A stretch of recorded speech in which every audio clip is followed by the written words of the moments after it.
Hi, I've got some really difficult news to share, but it does come with a caveat, so please be patient with me. In early 2024, some incredibly talented friends and I commenced development on a new live-action fantasy series called Afar. Think Game of Thrones meets the Muppets. The show would utilise practical effects, prosthetics, a full cast and unique puppets, and follow a knight and a wizard as they take on the apocalypse. Early last month, I had the first of several calls discussing ways that we could make the project more feasible. We'd already had 2 filming days and a recording day, and I would say a good 90% of our costumes and props were bought, fitted, and ready to go just in time for the weather to clear up. But I understood the reservations presented. This was always going to be a hugely ambitious undertaking. I want you to know that I did everything I could to try to save the project. I put together 5 unique outline proposals over a number of weeks, all in the aid of trying to make things less intimidating and just more achievable. I'd invested so much time, energy and money into Afar that to just drop everything would have been too painful. It eventually became clear that this wasn't enough, and it is with the heaviest heart that I tell you that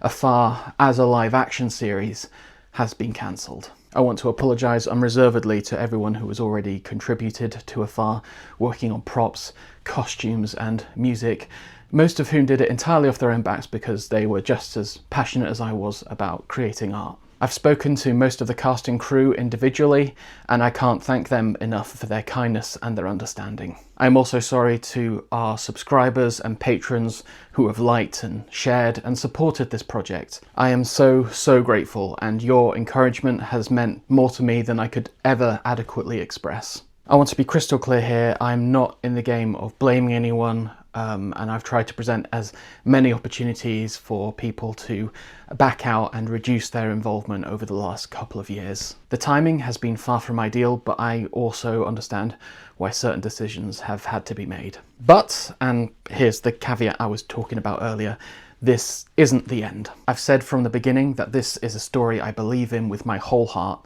and that continues to be true to this day. Which is why my co-writer Joel Hopton and I are now working on the first in a series of Afar novels, looking to expand and improve upon our original vision. The as yet untitled first volume of Afar is a dark comedic fantasy novel, set in a world on the brink of destruction. A broken knight with a devastating warning, a petulant wizard shunned by his own people, a teenage queen who's fast learning that her power is purely symbolic, a notorious pirate with catastrophic plans for the kingdom. All of these pale in comparison to the shadow cast by the necromancer and the wave of death and decay they plan to unleash upon the realm.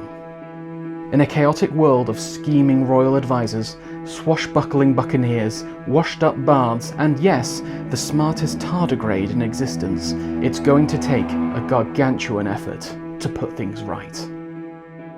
This will be a must-read for fans of Terry Pratchett, Douglas Adams and Scott Lynch, with action, adventure, big laughs, urgent social commentary and a hell of a lot of heart. If you're looking for qualifications, I'm a writer by trade. I've had a few children's books published, I've won awards, and I've been longlisted a couple of times for my work. Joel Hopton is one of the most talented, creative and prolific writers I've ever had the pleasure of collaborating with, and he's already making some incredibly inspired choices. I'm so excited to be embarking on this latest venture, and I really hope you'll choose to stick with us. We've got more exciting news down the line, so please stick with us if you think this will be your cup of tea. Afar is dead. Long live Afar.